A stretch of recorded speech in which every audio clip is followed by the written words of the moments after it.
Hello everyone, welcome to my channel. This is Akanksha Saroha. आज हम पढ़ने वाले हैं एल्गी के बारे में, वोलवॉक्स एल्गी के बारे में। तो हम स्टार्ट करते हैं बिना टाइम वेस्ट किए हुए। अगर आप मेरे चैनल पे नए हैं तो please subscribe my channel, like my videos and hit the bell icon, ताकि मैं कोई भी नई वीडियो डालूँ तो आपके पास नोटिफिकेशन आ जाए। तो अब हम सबसे पहले पढ़ेंगे सिस्टमैटिक पोजीशन के बारे में वोलवॉक्स की। इसमें class Chlorophyceae, order Volvocales, family Volvocaceae and genus Volvox. मैंने आपको बताया था पहले भी कि डिवीजन में कैसे लिखा जाता है, क्लास में कैसे लिखा जाता है, ऑर्डर में कैसे लिखते हैं और फैमिली में कैसे लिखते हैं। नेक्स्ट चीज आती है हमारी ऑक्यूरेंस। ये एल्गी कहाँ कहाँ प्रेजेंट होती है। सिनोबियल एल्गी, सिनोबियम का मतलब होता है जब कोई यूनिसेलुलर ऑर्गेनिज्म कॉलोनी में प्रेजेंट होता है उसको कहते हैं सिनोबियम। तो ये जो एल्गी है ये हमेशा कॉलोनी में प्रेजेंट होती है, तो इसलिए इसको सिनोबियल एल्गी कहा गया है। Found in fresh water, almost सभी एल्गी फ्रेश वाटर में मिलती है। तो वोल्वोक्स जो एल्गी है वो हमें फ्रेश वाटर में मिलती है। 20 species easily visible through necked आई। ये जो एल्गी है 20 स्पीसीज ऐसी हैं जिनको हम नेक्ड आई मतलब खुली आंखों से ऐसे देख सकते हैं। नेक्स्ट पॉइंट है multiply rapidly during raining season. Raining season में क्या होता है, जब बारिश का टाइम होता है इनमें मल्टीप्लिकेशन बहुत रैपिडली होता है, जिसकी वजह से क्या होता है जो तालाब होते हैं तालाब को पूरा कवर कर देती है, जिसकी वजह से तालाब हमें ग्रीन कलर के दिखाई देते हैं just because of volvox. Raining season में मल्टीप्लिकेशन बहुत रैपिड होता है, जिसकी वजह से एल्गी पूरे तालाब में पूरे तालाब को कवर कर लेती है वोल्वोक्स एल्गी, जिसकी वजह से उसका अपीयरेंस जो होता है वो ग्रीन कलर का हो जाता है। हम डायग्राम देख लेते हैं। ये कुछ इस तरह की कॉलोनी में प्रेजेंट होती है वोल्वोक्स। हम अगर एक पर्टिकुलर देखें तो इसमें फ्लैजिला प्रेजेंट होते हैं, न्यूक्लियस प्रेजेंट होते हैं, क्लोरोप्लास्ट, आइसपोर्ट और 2 से 4 कॉन्ट्रेक्टाइल वैक्यूल्स प्रेजेंट होते हैं। ये कुछ स्पीसीज हैं जो इंडिया में मिलती है। Volvox globator, Volvox aureus, Volvox prolificus and Volvox africanus. ये कुछ एल्गी जो है ये स्पीसीज जो है इंडिया में प्रेजेंट होती हैं। तो ये था इसका थोड़ा सा एक्सटर्नली, थोड़ा मॉर्फोलॉजिकली इसके बारे में ये था। इसके बाद हम पढ़ेंगे इसके थैलेस स्ट्रक्चर के बारे में।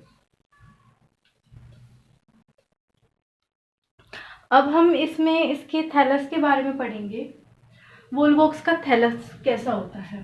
Advanced and eukaryotic algae. Advance से मतलब है जो इसमें इसका जो न्यूक्लियस होगा वो वेल डेवलप्ड होगा, प्रॉपर सेल वॉल प्रेजेंट होगी न्यूक्लियस के ऊपर, इसलिए ये एडवांस्ड एंड यूकैरियोटिक एल्गी होती है। Each colony has 500 to 65,000 members. हर एक कॉलोनी में जो मेंबर्स जितने वोल्वोक्स जो होंगे 500 से लेके 65,000 तक मेंबर्स प्रेजेंट होंगे एक कॉलोनी के अंदर। कॉलोनियल एल्गी बताई थी मैंने, कॉलोनी में प्रेजेंट होती है इसलिए colonial algae. Each cell has gelatinous sheet. Colony में जितनी भी सेल्स प्रेजेंट होगी सबकी अपनी जिलेटेनियस शीट प्रेजेंट होगी। नेक्स्ट पॉइंट है colony having definite shape and number of cells. Volvox के अंदर क्या होता है, जितनी भी सेल्स हैं fixed amount of cells present होती है हर एक कॉलोनी के अंदर, और जो उनकी शेप होगी वो भी सिमिलर होगी। नेक्स्ट पॉइंट है the size of colony is about the size of the pin head. जो आपने एक पिन देखी होगी, पिन का जो हेड जितना बड़ा होता है उतनी एक कॉलोनी की साइज होता है। जो वोल्वोक्स एल्गी का जो साइज होता है वो एक पिन के हेड के बराबर होता है। नेक्स्ट है the number of cells are fixed in a colony. मैंने अभी बताया था कि जो सेल का जो नंबर है वो फिक्स्ड है कॉलोनी के अंदर। The posterior side become reproductive. Maturity के टाइम पे क्या होता है, जो वोल्वोक्स है उसका जो पोस्टीरियर साइड है वो रिप्रोडक्टिव फॉर्म में आ जाता है। नेक्स्ट है cell connected through cytoplasmic strand. Each cell colony के अंदर जो एक दूसरे के साथ इंटरकनेक्टेड है वो साइटोप्लाज्मिक स्टेंट के थ्रू कनेक्ट है। नेक्स्ट है colony is oval, hollow and spherical. मैंने अभी आपको डायग्राम भी बना के दिखाया था। नेक्स्ट है जो इसका जो सेंट्रल पार्ट होता है वोल्वॉक्स का, वो म्यूसिलेजिनस होता है। नेक्स्ट पॉइंट है cell are biflagellated, flagella equal, whiplash type. Flagella biflagellated मतलब 2 फ्लैजिला प्रेजेंट है और इक्वल साइज के हैं विप्लिस टाइप के। फ्लैजिला मैंने पहले भी 2 टाइप के बताए थे, विप्लिस और टिंसल। वोल्वॉक्स के अंदर जो फ्लैजिला है वो विप्लिस टाइप का मिलता है, बाइफ्लैजिलेटेड होता है। इसमें फिर एक जो थैलेस स्ट्रक्चर है इसमें बताया था 2 से 4 कॉन्ट्रेक्टाइल वैक्यूल्स प्रेजेंट होते हैं, मोर पायरेनॉइड्स प्रेजेंट होते हैं, आई स्पॉट प्रेजेंट होते हैं, जो इसका जो है न्यूक्लियस प्रेजेंट होते हैं। आई स्पॉट का फंक्शन क्या होता है, एल्गी को लाइट की तरफ मूव करने में, उस लाइट के टुवर्ड मूव करने में हेल्प करता है क्या, आई स्पॉट। अब हम पढ़ेंगे हम इसमें इसके रिप्रोडक्शन के बारे में। वोल्वॉक्स में जो रिप्रोडक्शन होता है वो 2 टाइप का होता है, एसेक्सुअल एंड सेक्सुअल। अब हम आप ये थैलेस स्ट्रक्चर देख लीजिए, उसके बाद हम अब रिप्रोडक्शन के बारे में पढ़ेंगे डिटेल में।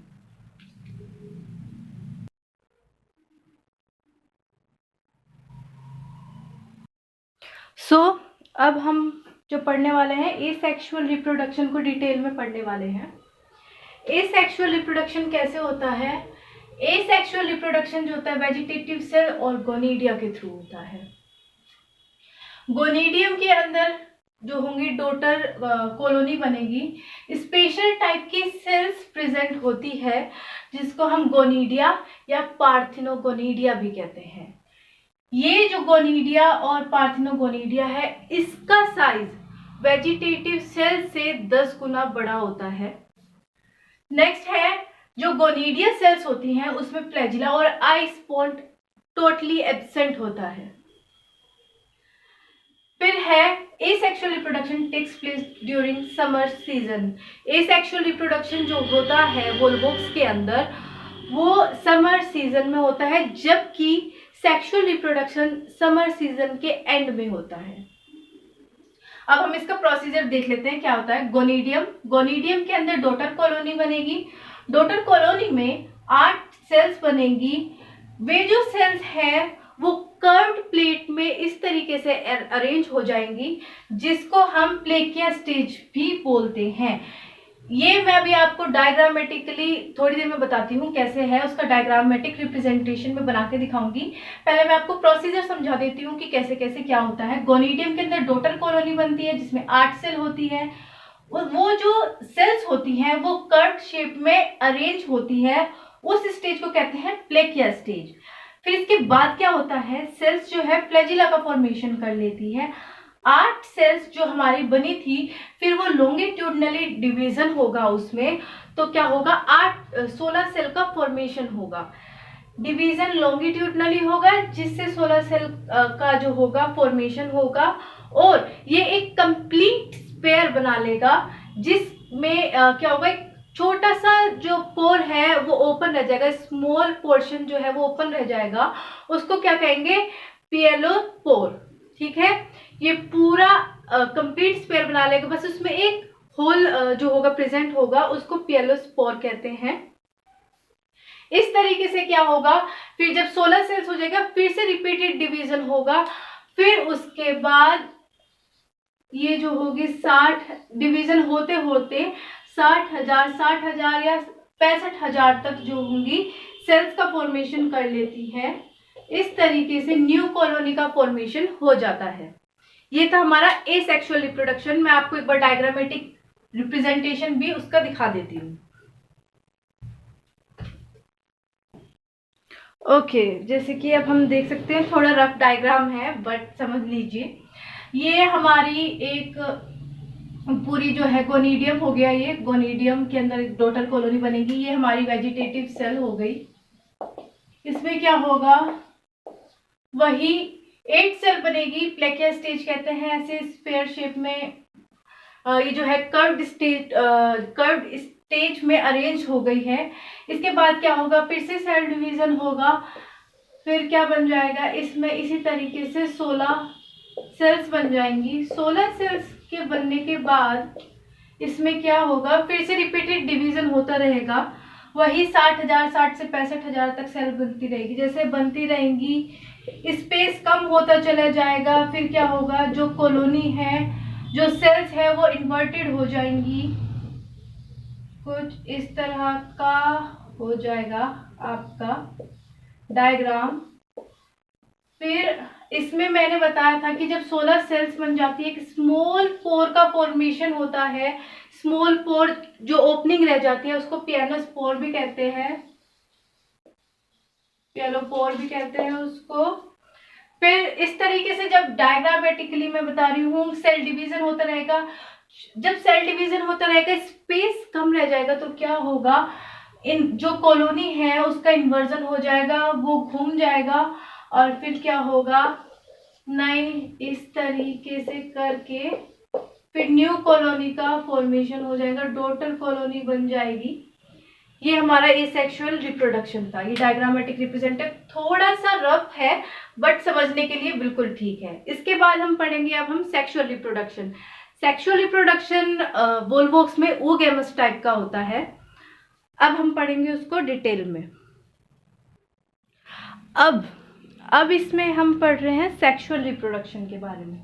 सेक्सुअल रिप्रोडक्शन मैंने अभी बताया था oogamous टाइप का होता है वोल्वोक्स के अंदर, जिसमें कुछ स्पीसीज ऐसी होती है जो मोनोशियस होती है, कुछ स्पीसीज जो है डायोशियस होती है।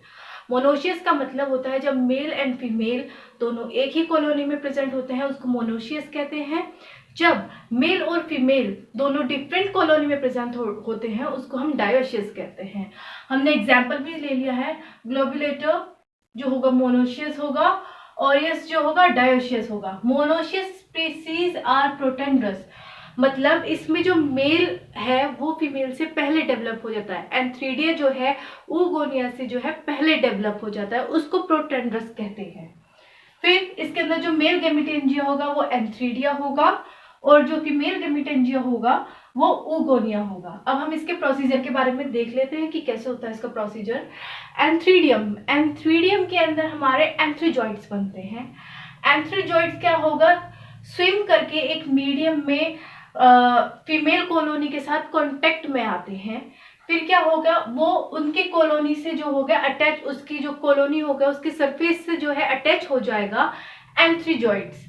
फिर क्या होगा, जो कॉलोनी की मैट्रिक्स है उसको ब्रेक डाउन करेगा, जिसके बाद एक एंथ्रीजॉइड, जैसे रिमेंबर एक एंथ्रीजॉइड जो है एग के साथ फ्यूज होकर जाइगोट बनाएगा। जाइगोट जो है वो थिक लेयर, 3 लेयर से बना हुआ है, जो कि बहुत थिक लेयर है। उसके बाद क्या होगा, अनफेवरेबल कंडीशन में जो जाइगोट है वो सेम रहता है, जबकि जब अनफेवरेबल कंडीशन आती है उसमें मिटोटिक डिवीजन होता है। उसके बाद 4 हैप्लॉइड सेल्स बनती हैं। ये इसका प्रोसीजर है सेक्सुअल रिप्रोडक्शन का। बट कुछ स्पीसीज ऐसी होती है जिसमें मिटोटिक डिवीजन के बाद जो 4 हैप्लॉइड सेल्स बनती हैं उसके डायरेक्ट बाद ना बन के उसमें जू स्पोर्स बनते हैं। जू स्पोर्स बनने के बाद नई कॉलोनी का फॉर्मेशन होता है। तो ये जो पूरा प्रोसीजर था ये वोल्वोक्स के बारे में था। मैं कोशिश करूंगी कि आपको और अच्छा पढ़ा पाऊँ और अच्छी तरीके से समझा पाऊँ, आपके डाउट्स क्लियर कर पाऊँ। अगर आपका कोई भी पॉइंट है, कोई भी टॉपिक है, तो आप मुझे कमेंट सेक्शन में बताइए। और अगर आप मेरे चैनल पे नए हैं और ये वीडियो आपके लिए थोड़ी सी भी हेल्पफुल होती है तो प्लीज़ मेरा चैनल सब्सक्राइब कीजिए, मेरी वीडियोस लाइक करें और शेयर करना ना भूलें। Keep supporting guys, thank you.